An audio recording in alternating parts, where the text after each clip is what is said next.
नमस्कार, आप देख रहे हैं वीआईपी न्यूज। मैं हूं पद्मा कुलदीप। बढ़ते हैं खबरों की ओर। मुख्यमंत्री भूपेश बघेल ने विधानसभा दौरे के तीसरे दिन भरी सभा में डीएफओ को जमकर फटकार लगाते हुए शासन की योजनाओं पर पलीता लगाने वाले रेंजर को तत्काल सस्पेंड करने का आदेश दिया। बता दें कि सूरजपुर में मुख्यमंत्री ने ग्रामीणों की शिकायत के बाद डीएफओ मनीष कश्यप को भरी भीड़ में जमकर फटकार लगाई और संस्कृति वाले रेंजर को सस्पेंड करने का आदेश दिए। ग्रामीणों ने गौठान को लेकर शिकायत की थी, जिसके बाद मुख्यमंत्री ने ग्रामीणों के सामने ही डीएफओ और रेंजर को बुलाकर पूछताछ की। दोनों अधिकारियों ने मुख्यमंत्री के सवाल का गोलमाल जवाब देते रहे, जिसके बाद मुख्यमंत्री विफर पड़े और डीएफओ को कड़ी फटकार लगाई। वही रेंजर को सस्पेंड करने का आदेश दिया।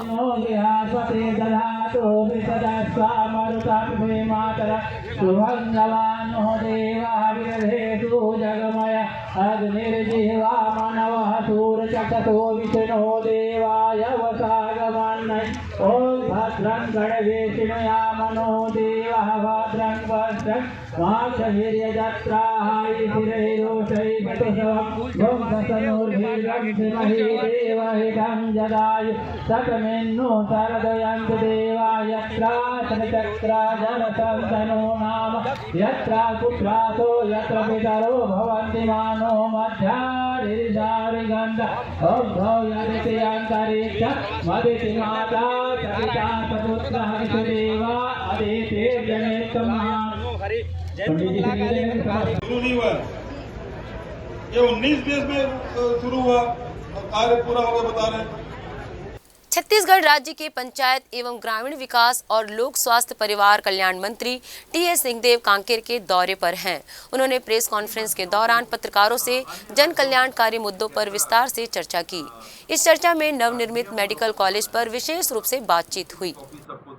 मेडिकल पढ़ाई भी होती है, बाकियों की केवल थ्योरी पढ़ाई होती है और देशों के मेडिकल कॉलेजेस में तो यहाँ आके उनको एक और कोर्स करना पड़ता है, क्लियरेंस करना पड़ता है और वो क्लियरेंस के बाद में फिर ऐसे देशों का 6 देशों को छोड़ के जितने बच्चे पढ़ के आते हैं फिर उनका रजिस्ट्रेशन होता है, वरना वो प्रैक्टिस नहीं कर सकते। जो रजिस्टर्ड नहीं है वो प्रैक्टिस। सर, प्रदेश के मुखिया नगर विधानसभा घूम रहे हैं, आप बस्तर घूम रहे हैं, आखिर मकसद क्या है? मुझे भूपेश बघेल जी ने एक कुछ विभागों का मंत्रित्व का दायरा जवाबदेही सौंपी है और बहुत बातें ऐसी रहती हैं कि जो हम रायपुर में बैठ के सुनते हैं कि सब अच्छा चल रहा है। अभी आपने बताया उदाहरण के लिए कि यहाँ ऐसा है, ये मैंने नहीं सुना रायपुर में बैठ के।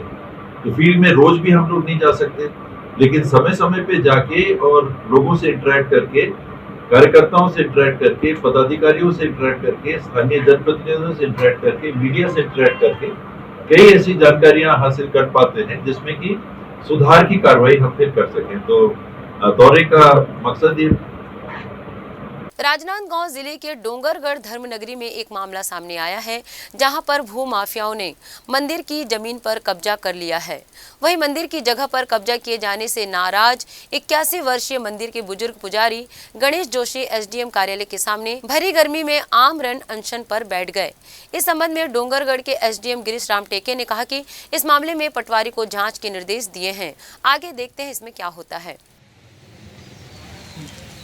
1884 का वो 12 से शिव मंदिर है मेरा खुद का। पहले मेरे पुरखे लोग पूजा करते थे, उसके बाद मैं शुरू किया, कई मरतबा उसको सुधारा बनाया और आज तक मेरे ही कब्जे में था। कुछ दिन पहले से भू माफियाओं की नज़र मेरी ज़मीन पे पड़ी, वो बेचने का दबाव डालते थे। मैं बेचना नहीं चाहता था, मैं उनसे यही बोलता था धर्म की चीज़ बेची नहीं जाती, कोई देता है तो बना लो जो बनाना है, हाँ, मगर बेचता नहीं। मेरे बीमार पड़ने से इन लोगों ने ज़बरदस्ती रात के 30-35 आदमियों को बुला के और चारों तरफ से घेरा डाल के वो कब्जा कर लिया है। जब तक ये ज़मीन मेरे को वापस नहीं मिलेगी मैं यहीं मर लूँगा।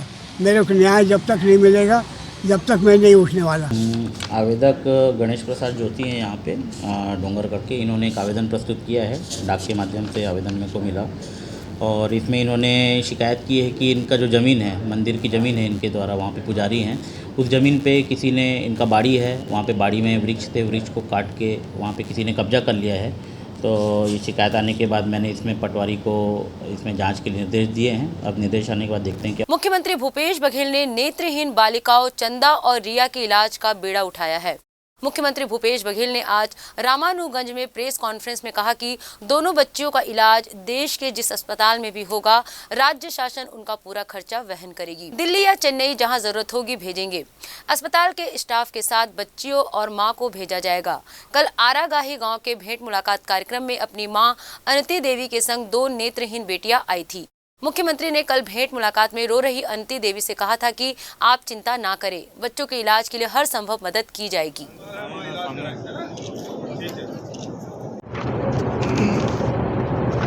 इस बच्चे के जो भी खर्च आएगा राज्य सरकार, वैसे तो डॉक्टर खूबचंद बघेल स्वास्थ्य योजना के तहत 5 लाख तक के इलाज किया जाता है और विशेष परिस्थिति में मुख्यमंत्री विशेष स्वास्थ्य सहायता योजना है, उसके तहत 20 लाख तक के इलाज किया जाता है और ये उनकी विशेष प्रकरण है और इसलिए इसमें जितना भी खर्च आए राज्य सरकार उसको वहन करके पूरी इलाज करवाएंगे और जो भी खर्च आएगा उसे राज्य सरकार उठाएगी।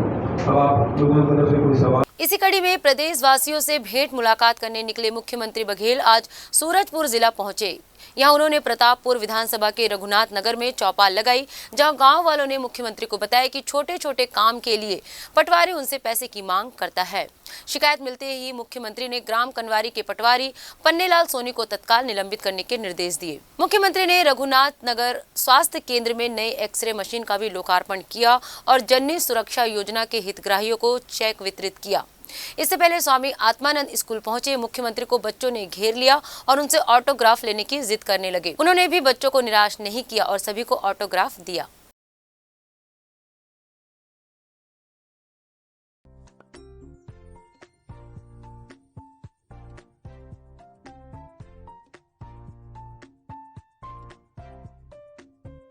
पूर्व मुख्यमंत्री डॉक्टर रमन सिंह ने आज विभिन्न मुद्दों पर मीडिया से चर्चा की। उन्होंने सीएम भूपेश बघेल की भेंट मुलाकात पर तंज कसते हुए कहा कि एक यात्रा उत्तर, दूसरी यात्रा दक्षिण में चल रही है। एक यात्रा सीएम की है जिसमें मुख्य सचिव समेत तमाम अधिकारी मौजूद है, तो दूसरी यात्रा स्वास्थ्य मंत्री टीएस सिंहदेव की है जिसमें एसपी कलेक्टर भी नहीं है। मंत्री की यात्रा में अधिकारियों को जाने में प्रतिबंधित करने का भी रमन सिंह ने आरोप लगाया है। रोल करें मित्रों, आज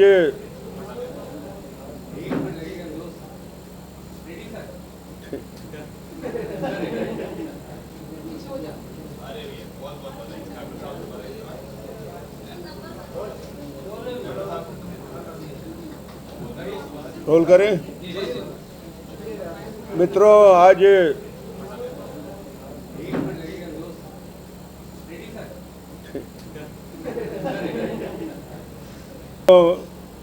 आज आपके सामने कुछ योजनाओं के बारे में जानकारी और कुछ सरकार की यात्रा के संबंध में कुछ बातें रखूंगा। सबसे महत्वपूर्ण विषय भारतीय जनता पार्टी के कुशाभाऊ ठाकरे बूथ विस्तारक योजना 5 तारीख से लेकर 20 मई तक संपूर्ण प्रदेश में सभी छोटे से बड़े कार्यकर्ता और बूथ के विस्तारक 10 दिन की यात्रा में 10 बूथों में जाएंगे और उन शक्ति केंद्र की समीक्षा करेंगे। शक्ति केंद्र के जितने बूथ हैं वहाँ पे एक पूरी तैयारी के साथ जो कार्य योजना बनी है, ये प्रोफार्मा पूरी तरीके से अलग अलग 23 बिंदुओं पे जानकारी भरेंगे और साइबर विस्तारक उसको डाउनलोड करेंगे। इसमें प्रदेश अध्यक्ष से लेकर राष्ट्रीय उपाध्यक्ष से लेकर जिला अध्यक्ष, विधायक, सांसद, पूर्व सांसद और सभी लोग इस 20 मई तक के कार्यक्रम में इकट्ठे होके और अलग अलग बूथों में अपनी कार्य योजना के अनुसार जाएंगे। आज मैं जैसे टेढ़े सरा मेरे राजनांदगांव विधानसभा का सबसे बड़ा हमारा शक्ति केंद्र और बूथ है, वहाँ से शुरुआत मैं करूँगा और वहाँ कार्यकर्ताओं से मिलके और जो बूथ विस्तारक हैं उनसे बात करके और वहाँ के कार्यकर्ताओं, वरिष्ठ कार्यकर्ताओं से मिलने का काम करूँगा। वहाँ अलग अलग जानकारी जो उपलब्ध होगी उस जानकारी को लेकर हम आने वाले समय में कार्य योजना बनाएंगे। ये उन क्षेत्रों में रहने वाले वरिष्ठ कार्यकर्ताओं से मिलना, कोई सेनानी हो, कोई मीसाबंदी हो, उनसे बात करना, उनसे मिलना और युवा और महिला कार्यकर्ताओं के साथ बैठकर बातचीत करना, ये साइबर विस्तारक और बूथ विस्तारक की पूरी कार्य योजना है। मुझे लगता है कि आज जिस बात की चर्चा मुझे करना है, एक यात्रा निकल रही है छत्तीसगढ़ में और उस यात्रा का स्वरूप अजीब है। एक यात्रा का मुंह उत्तर दिशा में है और दूसरी यात्रा का मुंह दक्षिण दिशा में। ये सरकार उत्तर और दक्षिण दिशा में अलग अलग यात्राएं निकाल रही है। एक यात्रा में हेलीकॉप्टर का कारवां है और एक हेलीकॉप्टर में सरकारी हेलीकॉप्टर उपलब्ध नहीं कराया गया। एक यात्रा जो चल रही है मुख्यमंत्री के, उसमें वरिष्ठ अधिकारी से लेकर एसपी कलेक्टर तक की उपस्थिति है। दूसरी दक्षिण में जो यात्रा शुरू हुई है, उस दक्षिण की यात्रा में, सीधे की यात्रा में कलेक्टर एसपी को प्रतिबंधित किया गया है। ये अजीब स्थिति है। 3.5 साल आते आते इस सरकार की स्थिति ये हो गई कि आपस के डायलॉग बंद हो गए। मंत्रियों की कार्य के और कार्य पद्धति पे इस तरह से आती है। और प्रोटोकॉल क्या होता है? किसी सरकार का प्रोटोकॉल होता है कि कोई यदि मंत्री, कैबिनेट मंत्री यदि किसी दौरे में रहता है तो वहाँ के एसपी, कलेक्टर और वरिष्ठ अधिकारियों को ड्यूटी रहती है कि उनके साथ, मगर ये पहली बार ये आदेश और टीवी के माध्यम से मैं देख रहा था कि कलेक्टर को सभी मंत्रियों के सभी कार्यक्रम में जाने की ज़रूरत नहीं है। मगर जब कोई कार्यक्रम और अन्य ना हो, कलेक्टर घर में बैठ के एसी में ठंडे में बैठा हो और यदि कोई मंत्री दौरा करता है, तो ये पहली बार मैं देख रहा हूँ छत्तीसगढ़ में कि उसके यात्रा में किसी को जाने के लिए प्रतिबंधित किया गया है। तो ये स्थिति आज पूरे छत्तीसगढ़ में है। मैं यात्रा के संबंध में, हम लोगों ने भी विकास यात्राएं बहुत की। भारतीय जनता पार्टी के प्रदेश प्रभारी डी पुरेंदेश्वरी व सह प्रभारी नितिन नवीन 2 दिवसीय छत्तीसगढ़ प्रवास पर आ रहे हैं। तय कार्यक्रम के अनुसार प्रदेश प्रभारी डी पुरेंदेश्वरी व सह प्रभारी नितिन नवीन दुर्ग, बिलासपुर, सरगुजा संभाग में बैठक लेंगे। इसके अलावा कोर कमेटी की बैठक में भी शामिल होंगे। मिशन 2022 के लिए संगठन को मजबूत करने के लिए रणनीति बनाई जाएगी।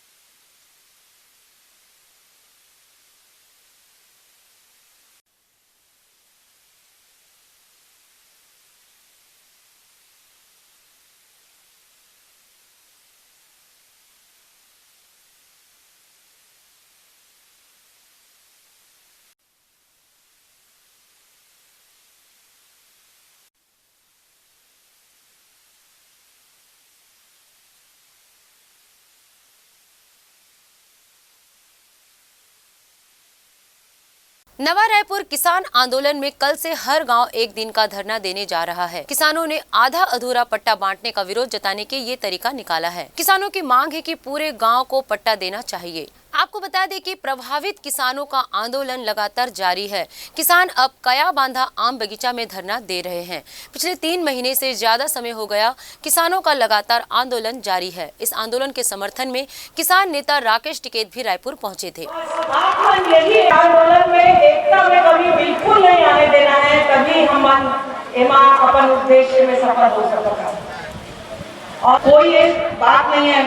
और मुख्य रूप से पुनः मैं यही कहना चाहता हूँ कि जब तक हमारा जब का मांग है, हमारा छत्तीसगढ़ में गोधन न्याय योजना को सफलता मिलने के बाद सरकार ने अब गौमूत्र खरीदी करने का फैसला लिया है। मुख्यमंत्री भूपेश बघेल ने अपने सरगुजा प्रवास के दौरान इस बात की घोषणा की है और कहा है कि गौमूत्र की खरीदी कर कीटनाशक सहित विभिन्न दवाइयों का निर्माण किया जाएगा। सरकार द्वारा गौमूत्र खरीदी के फैसले को लेकर कांग्रेस के नेता जहाँ छत्तीसगढ़ के विकास में नए आयाम गढ़ने की बात कह रहे हैं, तो वहीं भाजपा नेता इसे भ्रष्टाचार की नई इकाई बता रहे हैं।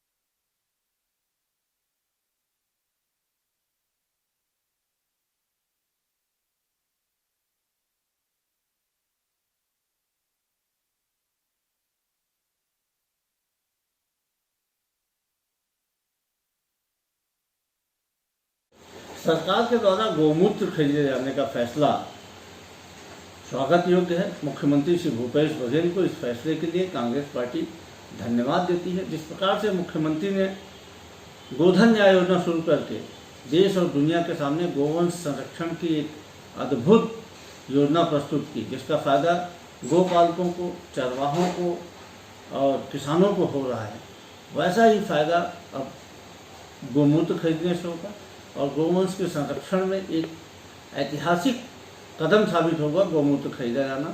निश्चित तौर पर आप देखिएगा कि जिस प्रकार से गोधन न्याय योजना की नकल प्रदेश के अनेक राज्य सरकारों ने किया, वैसे ही गौमूत्र खरीदी के बारे में भी देश की अन्य राज्य सरकारें भी सामने आएंगी। गोबर खरीदी की हवा निकल गई है। लगभग गौठान में कार्य बंद हो चुके हैं, गोबर खरीदी हो नहीं रही है। केवल भ्रष्टाचार, जिस प्रकार से बिहार में चारा घोटाला हुआ था, छत्तीसगढ़ में गोबर घोटाला हो रही है। अब इसमें फेल होने के बाद में गौमूत्र की बात आई। नए योजना बना रहे हैं कि करप्शन कैसे किया जा सके, उसके माध्यम से भ्रष्टाचार कैसे हो सके। योजना जब से शुरुआत हुई है 129-30 करोड़ की गोबर खरीदी हुई है। पूरे प्रदेश में लाभार्थियों के बांटेंगे तो आपको पता लग जाएगा कितने लोग अभी तक के कमाए हुए हैं। और ये केवल, मैं तो देख रहा हूँ जितने जगह गौठान में जा रहे हैं पूछ रहे हैं, कहीं भी गोबर खरीदी नहीं हो रही है। ये केवल इनकी योजना धरातल में नहीं है, बाकी सब जगह है। और ऐसा ही हवा बनाने का काम मुख्यमंत्री जी कर रहे हैं। आज 14,000 शिक्षकों की भर्ती तो कर नहीं पाए, सारे लोग धरना आंदोलन में बैठे हुए हैं, डीए दे नहीं पा रहे हैं। और इसके बाद में नई योजना की बात करते हैं, पुरानी योजना घोषणा को ही क्रियान्वयन नहीं कर पा रही है, तो केवल दिखाने से छत्तीसगढ़ के लोगों का भला होने वाला नहीं है, बल्कि करप्शन ही बढ़ेगा। और जिस प्रकार से मामले आ रहे हैं, निश्चित रूप से जनता में इस बात को लेकर के खासी नाराजगी है। अमित जोगी के नेतृत्व में जनता के सैकड़ों कार्यकर्ता बीती शाम कवर्धा कलेक्ट्रेट का घेराव करने पहुंचे हुए थे, लेकिन पहले से ही तैनात सुरक्षा कर्मियों ने कलेक्ट्रेट परिसर के पहले ही कार्यकर्ताओं को रोक लिया। तब अमित जोगी सहित उनके साथ आए सैकड़ों कार्यकर्ता बीच सड़क में ही बैठकर रघुपति राघव राजाराम भजन गाकर जिला प्रशासन के खिलाफ नारेबाजी करते रहे। जिले में आम लोगों से जुड़ी बिजली, पानी, सड़क जैसी समस्याओं से भरा 21 बिंदुओं का ज्ञापन प्रशासन को सौंपा और जल्दी इनका निराकरण करने की मांग की। झुमा झटकी और लड़ाई झगड़ा हम लोगों को करना है नहीं, तो गिरफ्तारी का कहा। अरे अरे अरे अरे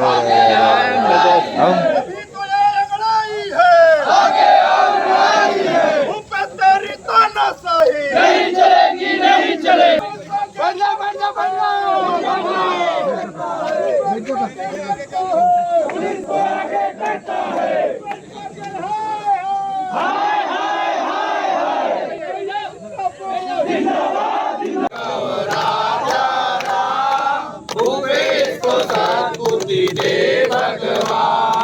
रघुपति राघव राजा आगे और लड़ाई है, अभी तो ये लड़ाई है आगे। जनता की समस्याओं को लेकर कलेक्ट्रेट कार्यालय का घेराव करेगी। आज हमने इसकी शुरुआत कबीरधाम जिला से करी है। बड़े दुख की बात है कि जहां जिले के लगभग सभी गांव से लोग अपनी मौलिक समस्याएं लेकर बड़ी उम्मीदों के साथ यहां आए थे कि कलेक्टर से मिलकर उन समस्याओं को सुलझाने की कोशिश करेंगे। उनको सुनना तो दूर, यहाँ उनसे मिलने भी कोई नहीं आया है। प्रशासन के द्वारा ये बोला जा रहा है कि जिला कलेक्टर का कोई अता पता नहीं है, उनका मोबाइल कवरेज रेंज में नहीं है। अगर ऐसी स्थिति इस जिले की है तो पूरे प्रदेश में क्या हालत होगी, इसकी कल्पना हम लोग कर सकते हैं। 21 बिंदुओं पर लेकर हम आज कलेक्टर से मिलना चाह रहे थे। यहाँ के जल, जंगल और जमीन से संबंधित जो आम नागरिकों की समस्या है। जो भी कांग्रेस के द्वारा जो ज्ञापन दिया गया है उसमें प्रमुख मांगे हैं जो बालकों से संबंधित है और जो जंगल 38 वर्ग किलोमीटर कम हुए वो है, कुछ गांव में पानी की समस्या है, कुछ खाद की समस्या है, तो कुछ जिले स्तर का जो है उसको जिले स्तर पर सुलझाने के प्रयास किया जाएगा। बेमेतरा में कोतवाली थाना क्षेत्र अंतर्गत ग्राम पंडर भट्टा के खार में युवक की लाश मिलने से सनसनी फैल गई है, परंतु शव की शिनाख्त अब तक नहीं हो पाई है। मामले की गंभीरता को देखते हुए पुलिस ने मौके पर डॉग स्क्वाड और फिंगरप्रिंट एक्सपर्ट को भी बुलाया है। वहीं जिले के एसपी धर्मेंद्र सिंह छवई भी मौके पर पहुंचकर आसपास के ग्रामीणों से पतासाजी कर रहे हैं। पुलिस की प्राथमिकता पहले शव की शिनाख्त करने की है। शव के शरीर में कई जगह चोट के निशान है, लिहाजा हत्या की आशंका भी जताई जा रही है।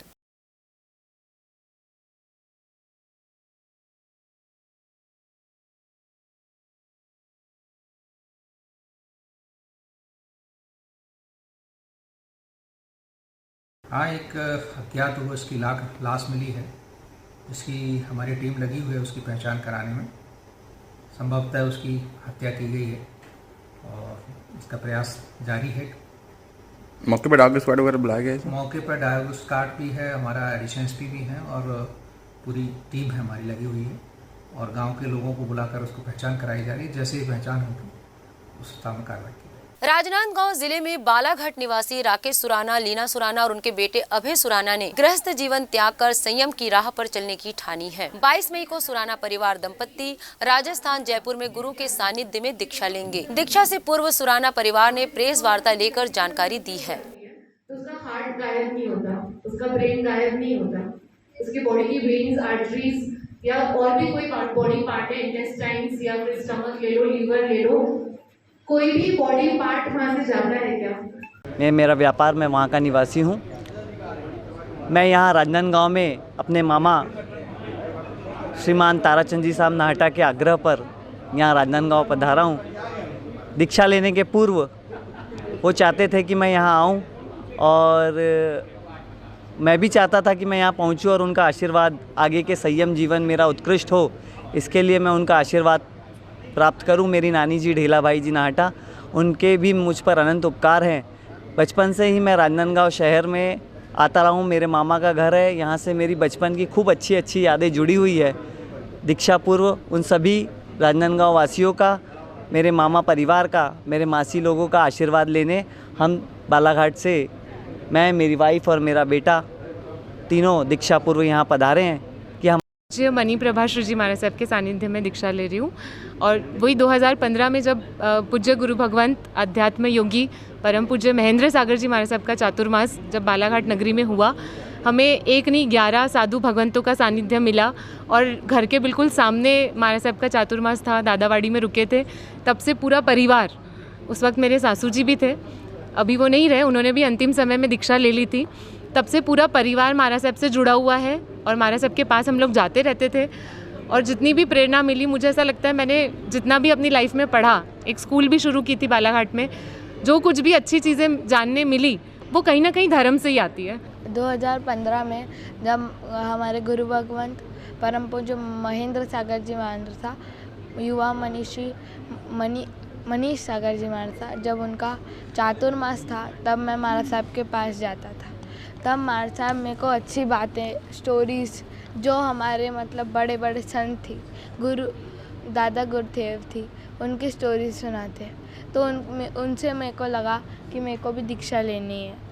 और फिर उसके बाद महाराज साहब, मैं रात को रोज़ प्रतिक्रमण करने जाता, तब मैं रात को प्रतिक्रमण करने तो जाता, बट मैं महाराज साहब की गोदी में ही सो जाता, तो उससे मेरे को लगा कि महाराज साहब देखो कितने सरल और संभावी है। वहीं राजनांदगांव जिले के बाकल स्थित रेत खदान में अवैध उत्खनन किए जाने के मामले में हाई कोर्ट ने लीज धारक अर्चना दुष्यंत दास को क्लीन चिट दे दी है। हाई कोर्ट ने याचिकाकर्ता अर्चना दुष्यंत दास के मामले में सुनवाई करते हुए बाकल रेत खदान में उत्खनन की अनियमितताओं को भी खारिज कर दिया है। प्रेस वार्ता में दुष्यंत दास ने इस संबंध में जानकारी दी है। उसको जांच कराया गया और खदान के संबंध में हाईकोर्ट उच्च न्यायालय द्वारा सारे आरोपों को रद्द किया गया है और वापस काम करने की शासन द्वारा अनुमति दी गई है।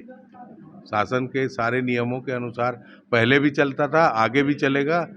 और किसी प्रकार का कोई आरोप या प्रत्यारोप करता है तो उसके बारे में हाई कोर्ट द्वारा, उच्च न्यायालय द्वारा कार्रवाई करने की आदेश दी गई है। राजनांदगांव जिले के डोंगरगढ़ जनपद पंचायत के कृषि सभापति महेश कुमार सेन ने मीडिया से चर्चा करते हुए कहा कि उनके साथ यूथ ग्रामीण कांग्रेस का चुनाव नहीं लड़ने का दबाव बनाया जा रहा है, साथ ही उनकी छवि धूमिल करने की कोशिश की जा रही है। सभापति महेश सेन का कहना है कि धोखाधड़ी और जातिगत अभद्र व्यवहार करने का फिजूल आरोप लगाया गया है, जो पूरी तरह निराधार है। नामांकन दाखिल किया है, पूरी टीम चुनाव लड़ रही है, परंतु कुछ लोग हैं जो चाहते नहीं कि हम लोग चुनाव लड़े। जैसे ही मैंने 27 अप्रैल को नामांकन दाखिल किया, 28 अप्रैल से मेरे ऊपर शिकायत दर्ज होना शुरू हो गया। 28 अप्रैल 29 अप्रैल नहीं, अब मैं किसका नाम लूँ। मेरे ऊपर बस राजनीतिक साजिश के तहत जब से मैं यूथ कांग्रेस का चुनाव लड़ रहा हूँ तब से इतने मामले आए हैं। जैसे मुझे जानकारी, मैंने उनसे मेरा कोई बात ही जीत की, मैं कभी गाली गलौज वाली बात ही नहीं है। और उसमें भी ऐसे लोगों को गवाही बनाया गया जो, और हम लोग उसमें समय समय पर मार्गदर्शन भी देते रहते हैं। कहीं कहीं जब समस्या आती तो राजमिस्त्री उपलब्ध भी कराते हैं। मूल्यांकन के आधार पर वहाँ राशि आहरण किया गया है और एजेंसी ग्राम पंचायत है, वहाँ पे कोई ठेका वाली बात ही नहीं है। निर्माण कार्य तो पूर्ण होंगे,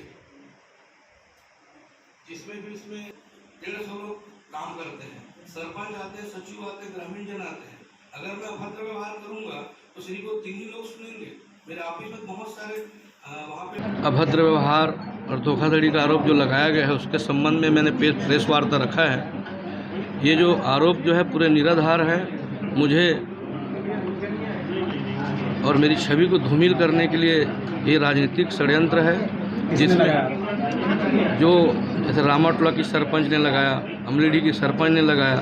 मैं चाहता हूँ इस मामले की पूरी जांच हो, निष्पक्ष जांच हो, दोषियों पर कार्रवाई हो।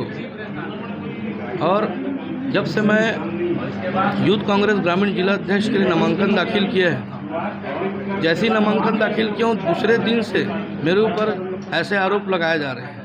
स्वामी आत्मानंद स्कूल प्रदेश सरकार की महत्वाकांक्षी योजना है। हर माता पिता सरकार की इस योजना से लाभान्वित होना चाहते हैं। इसी कड़ी में राजनांदगांव जिले के स्वामी आत्मानंद अंग्रेजी माध्यम स्कूल में पहली कक्षा से 8वीं कक्षा तक भर्ती प्रक्रिया शुरू हो गई है। 9वीं और 10वीं में सीटें फुल है। वहीं पहली कक्षा के लिए 1000 से अधिक फॉर्म भर्ती के लिए जमा किए गए हैं, जिसमें लगभग छंटनी के बाद 550 फॉर्मों में प्रक्रिया की जाएगी। 9 मई को लॉटरी सिस्टम से भर्ती ली जाएगी। स्कूल ने कैटेगरी निर्धारित की है, जिसमें APL BPL की छात्राओं को पहले प्राथमिकता दी जाएगी।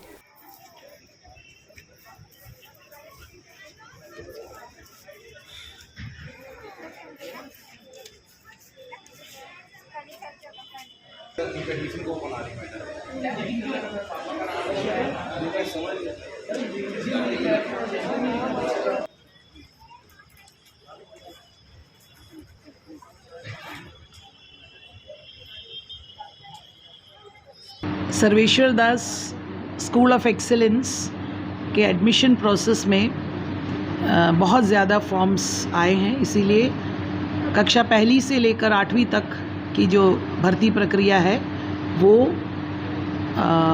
प्रारंभ होने जा रहा है। अभी स्क्रूटनी चल रही है और संभावित 9 तारीख को कक्षा पहली का लॉटरी प्रोसेस किया जा सकता है, जिसमें हमको पहली कक्षा में ऑफलाइन और ऑनलाइन मिलाकर 1042 फॉर्म्स आए, जिसमें से छटकर करीब 550 फॉर्म्स स्क्रूटनी से निकले हैं, जिनको अलग अलग कैटेगरी में रखकर, कैटेगरी यानी कि कोई भी SC ST OBC general category नहीं है। Category is BPL girls, BPL और APL, ऐसी कैटेगरीज़ हैं। इसमें रखकर हम लोग लॉटरी प्रोसेस करवाएंगे। बहुत ज़्यादा फॉर्म होने के कारण लॉटरी प्रोसेस से करवाना है। इस बुलेटिन में फिलहाल इतना ही। देखते रहिए VIP न्यूज़। नमस्कार।